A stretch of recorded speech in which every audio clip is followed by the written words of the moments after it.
Bijoynagar fort দর্শন শেষ হলো আমাদের আজকে। আমাদের 6/11/2024 থেকে প্রথম পয়েন্ট। ভালো লাগলো। এত উপরে ন্যাচারাল বিউটিটা বেশি, আমার ফোর্টের থেকে বেশি ভালো লাগলো এখানকার বিউটি। প্রাকৃতিক সৌন্দর্য অপূর্ব, খুব ভালোভাবে এটাকে সাজানো হয়েছে, যত্ন আছে।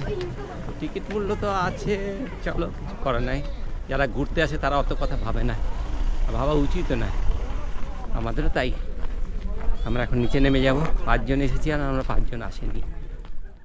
আমাদের অটো ড্রাইভার সুযোগ পেয়ে খানিকটা মদ গিলেছে, আর ওর কাণ্ড কারখানা দেখে আমাদের যা হাসি পাচ্ছিল। আমরা সারা রাস্তা ওকে নিয়েই থাকলাম, সারাটা দিন ওই মদারু ড্রাইভারের সাথে আমাদের কাটাতে রাখলো, হাসি মজা করে কাটলাম। রাজস্থানের ঐতিহ্য সম্পন্ন একটা ভিলেজ, এটা দেখার মতন জায়গা, দেখতেই হবে। এর একটা টিকিট মূল্য আছে।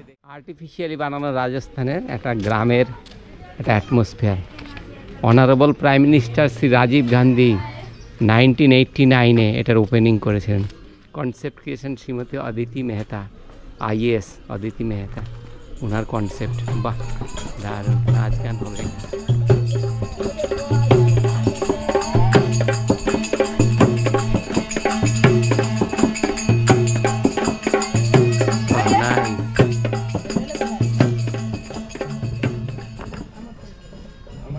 উদয়পুরে আজ আমাদের দ্বিতীয় পয়েন্ট শিল্প ভিলেজ। তো এইখানে দেখছি আমরা যখন ঢুকলাম 30 টাকা টিকিট ছিল। ভিতরে দেখছি একটা গ্রামের পরিবেশ, রাজস্থানের একটা গ্রামের, আদিবাসী গ্রামের একটা পরিবেশ গড়ে তোলা আছে কৃত্রিমভাবে।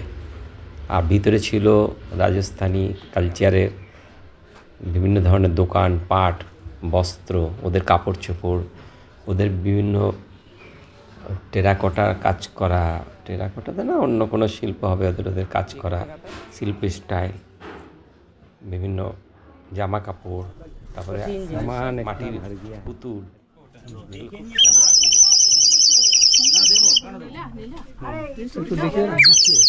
জল ছাড়া বাজা।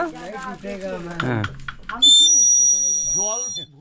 কিন্তু ব্যস্ততাতে এইসব জিনিস ভালো লাগবে না, খুব ধীরে ধীরে এগুলোকে দেখতে হবে। একটা ট্রাইবাল এরিয়ার অ্যাটমসফিয়ার এনেছে, এত সুন্দর লাগছে। দারুণ, খুব সুন্দর বানাচ্ছে। হ্যাঁ, গোবর দিয়ে লেপতেছে। হ্যাঁ,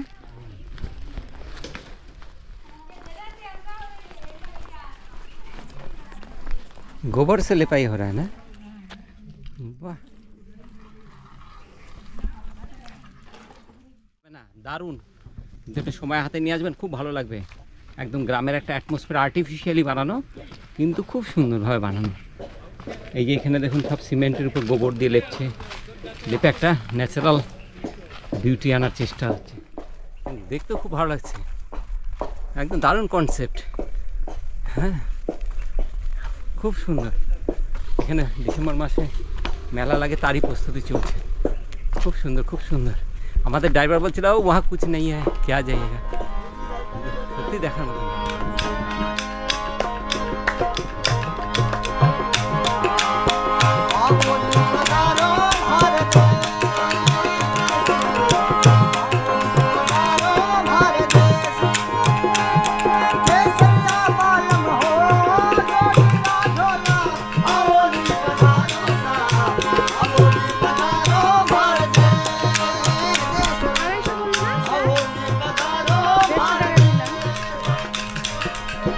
আমাদের অটো ড্রাইভারের আদব কায়দা খুব খারাপ লাগছিল, বিষয়টা একটু বাড়াবাড়ি হচ্ছিল, তাই বাইরে এসে ওকে একটু পাকড়াও করলাম। आप मुस्लिम धर्म का है, मुस्लिम धर्म में दारू पीना एकदम ये है, मना है, जानते हैं चीज है। तो फिर आप क्यों पीते हैं? इधर देख के बोलिए हमारे साथ। नहीं, ये हराम है, हराम का काम करते हैं। দুপুরের ভোজন সারলাম, খুব ভালো ভোজন না, কোনো রকমের পেট ভরা হলো। শেয়ারে বড় মূল্যবান।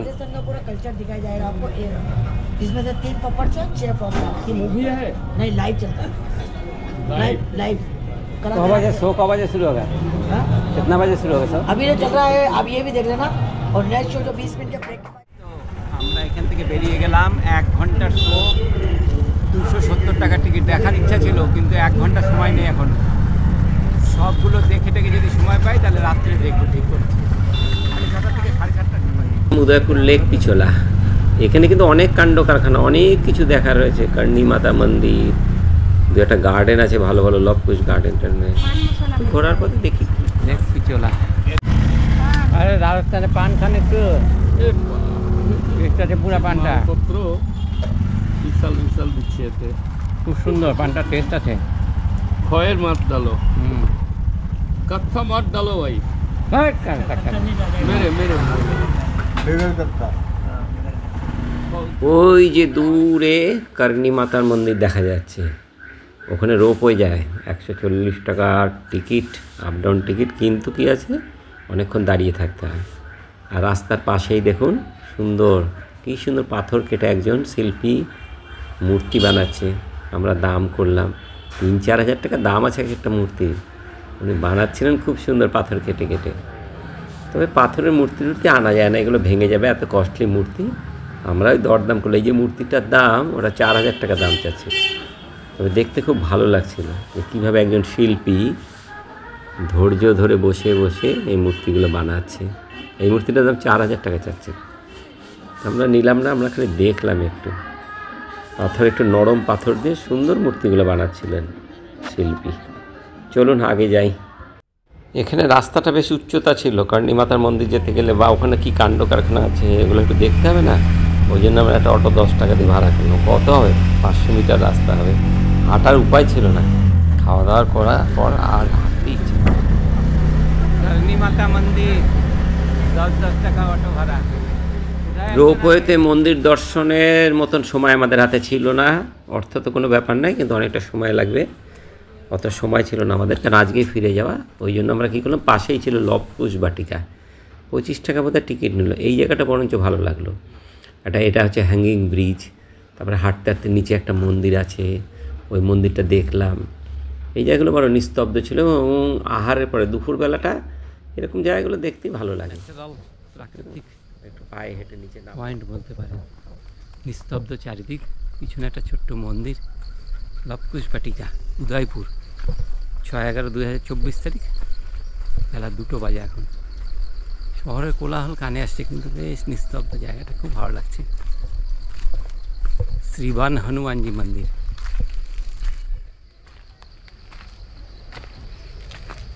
দারুণ। আমার পিছনে যারা ছিল তারা আর আসতে সাহস পেল না, এত নিচে নামতে হবে। মানে আধা রাস্তাতে ঘুরে গেছে, আমি একা একাই আসলাম। অনেকটা নিচে নামতে হলো, ঠিকই তাই। চলো এবার আস্তে আস্তে উপরে উঠি। দেখুন উদয়পুর সম্বন্ধে আপনাদের বলি একটু। এখানে একটু নিস্তব্ধ আছে, অডিওটা ভালো আসবে। উদয়পুরে অন্ততপক্ষে 3 থেকে 4 দিন আপনাকে সময় হাতে নিয়ে আসতে হবে। উদয়পুরে কিন্তু অনেক কিছু দেখার আছে। উদয়পুরকে পয়েন্ট করে আপনি অনেক কিছু দেখতে পারবেন। মাউন্ট আবু এটাকে পয়েন্ট করে করা যেতে পারে, উদয়পুরকে পয়েন্ট করে। এছাড়াও হলদিঘাটি যুদ্ধ যে হয়েছিল রানা প্রতাপে, মহারানা প্রতাপের যুদ্ধস্থল, বেশ কিছু দামি মন্দির সিটির বাইরে রয়েছে। এখান থেকে 50 কিলোমিটার, 20 কিলোমিটার, 30 কিলোমিটার দূরত্বে বেশ কিছু মন্দির রয়েছে ভালো ভালো, ওগুলো দেখা যেত। তবে আমার ইচ্ছা থাকলো আরেকবার আমার উদয়পুর আসার। উদয়পুরকে পয়েন্ট করে থাকবো এখানে। মার্কেট খুব সুন্দর, জিনিসপত্র তুলনামূলকভাবে সস্তা আছে, তেমন বিশেষ কিছু নেই দাম। সবজি টবজি খুব ভালো পাওয়া যায়, ফলমূলের দারুণ আমদানি, থাকতে বেশ ভালো লাগবে। একবার আসা যেতেই পারে উদয়পুর, জমজমাট শহর। চলো সবাইকে আমিও পরামর্শ দিচ্ছি যে সম্ভব হলে একবার উদয়পুর প্রোগ্রাম করুন, শুধু উদয়পুর করুন, দেখুন দারুণ লাগবে। আমি সব দিয়ে দেবো আমার ভিডিওতে, উদয়পুরে আর কী কী দেখার আছে। সবগুলো তো আমরা অ্যাটেন্ড করতে পারলাম না, 1.5 দিন সময় পেলাম, সবগুলো দেখা সম্ভব না। তারপরে শরীর আছে না, লম্বা ধকল, দুপুরে আমাদের একটু রেস্ট নেওয়ার অভ্যাস, সে রেস্ট হচ্ছে না। খুব স্বাভাবিক, কারণ আমাদের মধ্যে যারা বয়স্করা আছে তারা তো একটু টায়ার্ড হয়েই গেছে।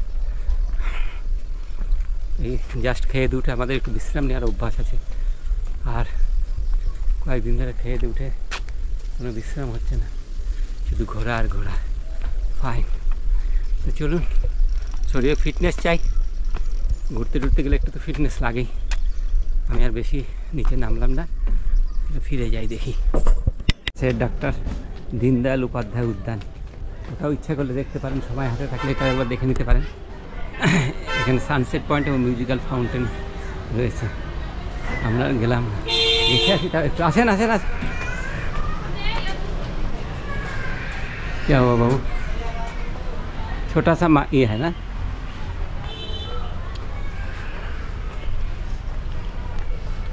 সুন্দর। এটা দেখার মতো বেশ সুন্দর। যখন আপনি 3-4 দিন থাকছেন তখন তো এগুলোকে একটু একটু দেখতে পারেন। একদিনের প্রোগ্রামে এগুলো হবে না, আমরা তো জোর করে এগুলো ঢুকছি। এটা সানসেট পয়েন্ট। হ্যাঁ, এখান থেকে দাঁড়িয়ে দাঁড়িয়ে সানসেট দেখে সবাই। হ্যাঁ, আর ওই যে ফতেসাগর লেকের পাশে এগুলো সব দারুণ। ওহো, মাঝখানে একটা আবার ওখানে আবার সবাই ঘুরতে যাচ্ছে। ওটা কি আছে? ও বুঝতে পেরেছি। হ্যাঁ, ওটা যেন টিকিট। উদয়পুরের সব থেকে সুন্দর জায়গায় আমরা এখন, বেলা 3টে বাজে, উদয়পুর সিটি প্যালেস। উদয়পুরে মূলত সবাই যায় সিটি প্যালেস দেখতেই। এখানকার কাণ্ড কারখানা দেখে তো মাথা খারাপ। 50 টাকা টিকিট সিটি প্যালেসে ঢোকার জন্য। তারপরে ওখানে যদি আপনি মিউজিয়াম দেখেন তো 400-450, সিনিয়র সিটিজেনের জন্য 250 টাকা, এরকম টিকিটের বাহার। কিন্তু একদম অবাক করা দৃশ্য ভিতরে যদি গিয়ে আপনি দেখেন। ভিতরে সময় কাটানোর জন্য একটু বসে যে রেস্ট নেবেন, দুপুরে একটু পরিশ্রম হয়ে গেলে ওখানে বসে আপনি রেস্ট নিতে পারেন। আমরাও তাই করলাম। টয়লেট ইউরিনাল আছে, নো প্রবলেম। বিশাল এলাকা নিয়ে একটা দারুণ সিকিউরিটি ব্যবস্থা রয়েছে ভিতরে। তার মধ্যে উদয়পুর সিটি প্যালেস, জমজমাট জায়গা। এখান থেকে কিন্তু প্রচুর রেভিনিউ সরকার। যেটা আমরা উপর থেকে দেখছিলাম, ওখানে যেতে আসতে 800 টাকা টিকিট। ওখানে একটা মন্দির আছে, একটা হোটেল আছে। এই ঘন্টাখানিক যাওয়ার আসা নিয়ে 800 টাকা পার হেড টিকিট। আমাকে তাপসবাবু বলছে পেনশনের পয়সা তার এগুলো করা যাবে না। হ্যাঁ, পেনশনের পয়সা এগুলো পেনশনে হবে না এখন। ঘুষের পয়সা থাকলে তবেই সম্ভব। ঘুষের পয়সা থাকলে তবে 1 ঘন্টার জন্য 800 টাকা দিয়ে ওই পারে যাওয়া আসা যেতে পারে। পেনশনে চলে আসছি আমরা, আমাদের ফুটানি শেষ। এখন থালি সিস্টেম খাওয়া দাওয়া চলছে। এখন প্যাকেজ আর চলছে না, কম্বো চলছে। কম্বো চলছে। দেখুন, আপনি যখন বেড়াতে যাবেন না তখন কিন্তু সব কিছু খেয়াল রাখতে হবে। প্রত্যেকের শরীর যেন সুস্থ থাকে, এই জন্য নির্দিষ্ট সময় একটু রেস্ট। আমরা কি করলাম, উদয়পুর সিটিতে একটা বসার সুন্দর জায়গা পেলাম। এখানে শোয়াটা ঠিক হবে না, কেন এটা এত সুন্দর জায়গা। তো আমরা এখানে ঘন্টাখানিক রেস্ট নিলাম।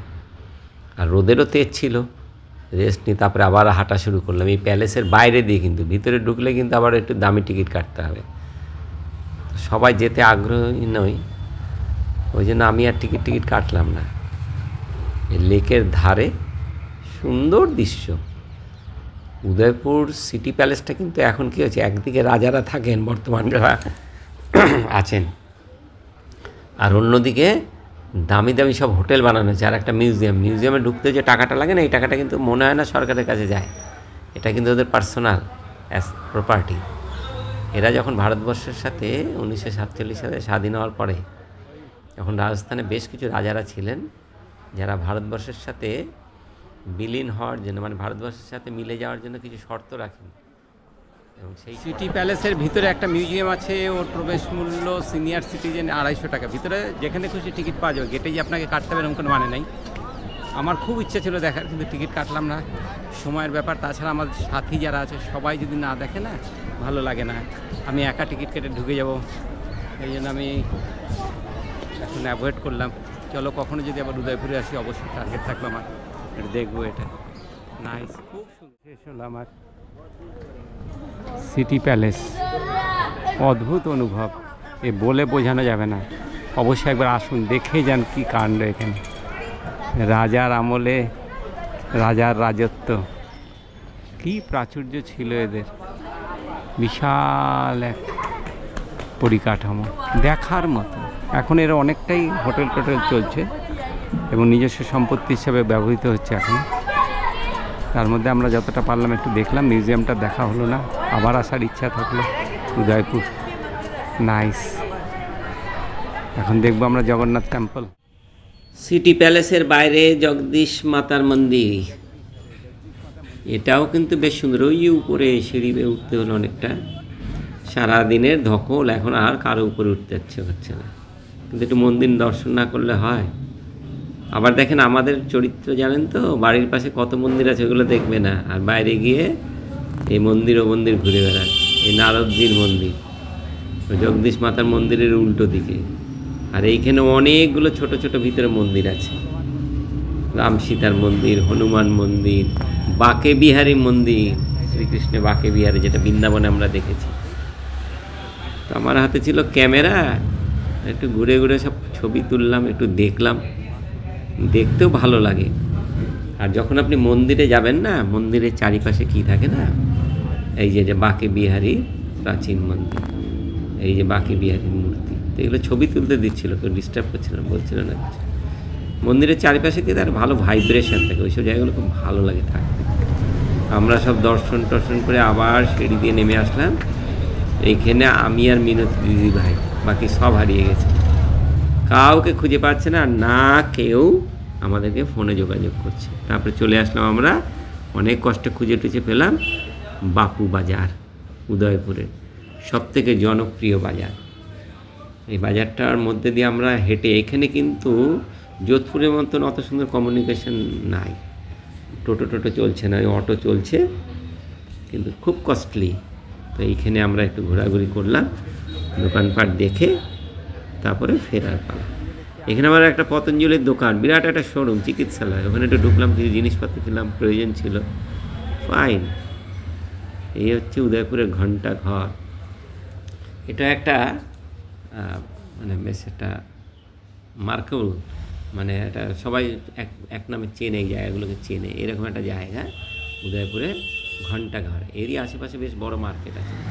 আজকে কিন্তু আমাদের রাত্রি 12টার সময় ট্রেন, ওই জন্য আমরা খুব নিশ্চিন্তে ঘোরাঘুরি করছি, হোটেলে গিয়ে জিনিসপত্র নিয়ে ফিরে যাব। 6/11/2024 তারিখ, উদয়পুর রেলওয়ে স্টেশন। আমরা 10 জন সুস্থ শরীরে আমরা বাড়ি ফিরে যাচ্ছি। আমাদের রাজস্থান ট্রিপ শেষ। আজকে রাত্রি 12:05 আমাদের ট্রেন। আমরা উদয়পুর থেকে প্রথমে যাব আজমির, কালকে সকালে ওখানে 5টার সময় পৌঁছাচ্ছি। ভোর 5টায় প্রত্যেকের রিজার্ভেশন কনফার্ম হয়ে আছে, কেউ এসিতে, কেউ স্লিপারে রিজার্ভেশন করেছে। দারুণ যাত্রা, এত সুন্দর লাগলো ট্রিপ, বলে বোঝানো যাবে না। সবাইকে বলি ভিডিও দেখুন, কমেন্টস করুন, আপনার কোনো মতামত থাকলে জানাবেন। আর এখনই শেষ করছি না, আরও থাকছে শেষ অবধি, বাড়ি পৌঁছানো অবধি বিভিন্ন ঘটনা, আলোচনা, বিভিন্ন বিষয় নিয়ে আপনাদের সাথে পরামর্শ দেওয়া, আপনাদেরকে পরামর্শ দেওয়া, যেটা আপনারা যদি কখনো রাজস্থান ট্রিপে আসেন কাজে লাগবে। রাজস্থান এমনি খুব কস্টলি আছে, তবে আমরা দেখলাম শুধুমাত্র আহার বাদ দিয়ে, আহার এবং টিকিটের যে খরচা, এন্ট্রি ফি, বিভিন্ন দ্রষ্টব্য স্থান দেখার জন্য, এটাই একটু ব্যয়বহুল আছে। বাকি সব কিছু ঠিক আছে। আহারটা একটু কস্টলি আছে, তবে যদি 1-2 দিন একটু খুঁজে টুজে দেখা যায়, তাহলে কম পয়সার হোটেল পাওয়া যাচ্ছে। এমনি আমাদের অ্যাভারেজের মধ্যে 300-350 অ্যাভারেজের মধ্যে আমরা হোটেলে ছিলাম, ওগুলো কোনো সমস্যা হয়নি। গাড়ি ঘোড়া সব কিছু ঠিকঠাক ছিল, রিজার্ভেশন সব কনফার্ম। 10 জনে কোথাও কোনো অসুবিধা নেই, শারীরিকভাবে সবাই সুস্থ আছে, ফাইন, খুব সুন্দর, দারুণ ট্রিপ হলো। আজকে 6 তারিখ, কালকে আগামীকাল, আজকে রাত্রি 12:05 ট্রেন, তার মানে 7 তারিখ আমরা ট্রেনটা ধরছি। 7 তারিখেই আবার বেলা 12:20 আজমির থেকে ডালখোলাগামী ট্রেন। 9 তারিখ ভোর 4টার সময় আমরা ডালখোলা নামবো। ট্রেনটা এরকমই আছে লোকেশন, দেখা যাক কী হয়, দেখি। বাড়ি পৌঁছে যাচ্ছি 9 তারিখে, সেই অবধি আরও কিছু কথা আলাপ আলোচনা হবে। উদয়পুর স্টেশনে এখন রাত্রি 11টা বাজে। আর আমরা আর একবার আজমির শরীফের বাজারে। আমরা এখানে 6 ঘন্টার ডিটেনশন, অর্থাৎ 6 ঘন্টা পরে আমাদের গাড়ি, একটু সময় পেয়ে গেলাম, তাই চললাম একটু দরগা দেখতে, দর্শন করতে। স্নান টান, খাওয়া দাওয়া, ব্রেকফাস্ট হয়ে গেছে। 12:20 বিকালে দুটো, বেলা 12:20 ট্রেন ধরার আগে একবারে সময় পাওয়া গেছে।